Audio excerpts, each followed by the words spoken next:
Kapolri bongkar 87 kontainer pelanggaran ekspor CPO.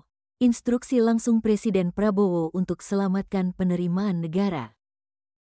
Jakarta, tanggal 6 November tahun 2025, Kepolisian Republik Indonesia bersama Direktorat Jenderal Bea dan Cukai, DJBC, serta Direktorat Jenderal Pajak, DJP, berhasil mengungkap pelanggaran ekspor besar-besaran terhadap produk turunan minyak sawit mentah, CPO.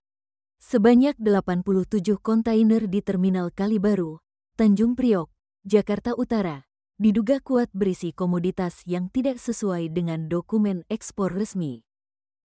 Kapolri Jenderal Listio Sigit Prabowo menegaskan bahwa operasi ini merupakan tindak lanjut langsung dari instruksi Presiden Prabowo Subianto untuk memperkuat pengawasan dan mencegah potensi kerugian negara. Sesuai arahan Presiden, Polri membentuk Satgas Sus Optimalisasi Penerimaan Negara guna menutup celah kebocoran yang merugikan keuangan negara, ujarnya dalam konferensi pers, Kamis, tanggal 6 November tahun 2025. Setelah pembentukan Satgas Sus, Polri bekerja sama dengan DJBC dan DJP melakukan analisis mendalam terhadap aktivitas ekspor sejumlah perusahaan. Salah satunya, PT MMS, tercatat mengalami lonjakan ekspor hingga 278% dalam setahun, angka yang dinilai anomali dan memicu penyelidikan lanjutan. Dari hasil investigasi dan pemeriksaan di 3 laboratorium, ditemukan bahwa produk dalam kontainer bukanlah barang bebas bea seperti yang dilaporkan, melainkan campuran produk turunan CPO yang seharusnya dikenai bea keluar. Temuan ini menjadi dasar pencegahan terhadap 87 kontainer yang kami duga melanggar ketentuan ekspor, jelas Sigit.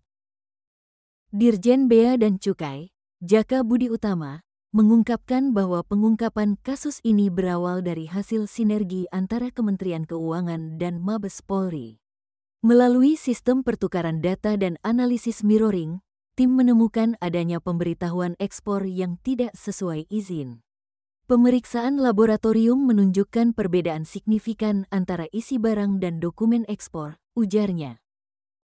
Bea Cukai kemudian menetapkan langkah pencegahan terhadap seluruh kontainer yang diberitahukan sebagai petimeter dengan berat bersih 1.802 ton dan nilai sekitar 28,7 miliar rupiah. Barang-barang tersebut sebelumnya tidak dikenakan bea keluar karena dilaporkan bukan bagian dari komoditas CPO. Namun hasil uji menunjukkan sebaliknya.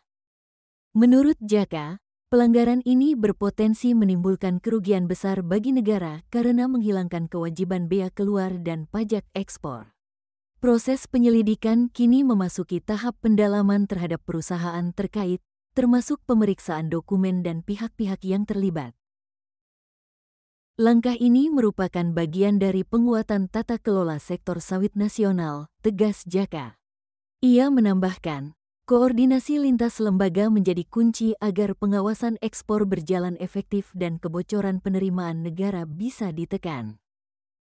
Satgas Optimalisasi Penerimaan Negara bersama Kementerian Keuangan juga bekerja dalam satu sistem dengan Satgas Penguatan Tata Kelola Komoditas Sawit, Satgas PKH, di bawah Presiden. Satgas PKH berfokus pada penertiban perizinan di sisi hulu, sementara Polri dan Kemenkeu memperkuat pengawasan dan penindakan di sisi hilir. Sinergi antar lembaga adalah kunci membangun industri sawit yang transparan, berkeadilan, dan berkontribusi nyata bagi perekonomian nasional, pungkas Jaka. Dengan temuan ini, pemerintah menegaskan komitmennya untuk menutup celah penyimpangan di sektor ekspor strategis, khususnya sawit, yang selama ini menjadi salah satu penyumbang devisa terbesar bagi Indonesia.